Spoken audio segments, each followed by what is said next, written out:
So, tara na't simulan na natin.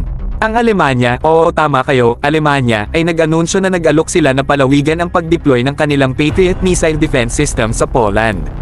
Ito'y malamang natatagal hanggang dulo ng taon. Talagang nagpapakatatag sa harap ng mga hamon.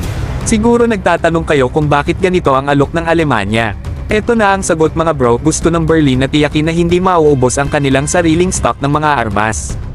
Ito'y isang malakas na depensa habang tinutulungan ang mga kaalyado. Yan ang tinatawag na strategyikong pag-iisip. Pero teka lang mga bro, dito na talaga tayo mag-e-enjoy.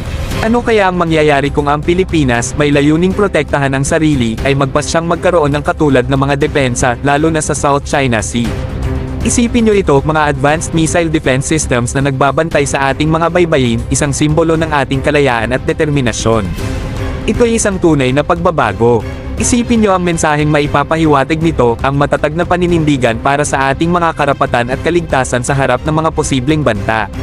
Parang tayo'y may isang ditunaw na kalasag, nagpapakita sa buong mundo na seryoso tayo pagdating sa pagprotekta ng ating teritoryo.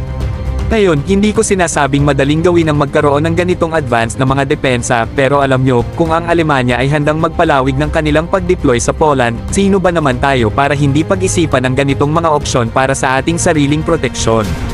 Panahon na para mangarap ng malaki mga bro at tanggapin ang galing ng modernong teknolohiya. Kaya ituloy lang natin ang ating pagmamatsyag sa hinaharap at isaalang-alang ang mga posibilidad. Nagbabago na ang mundo at nasa atin ang pagkakataon na makasunod at tiyakin ang ating kaligtasan.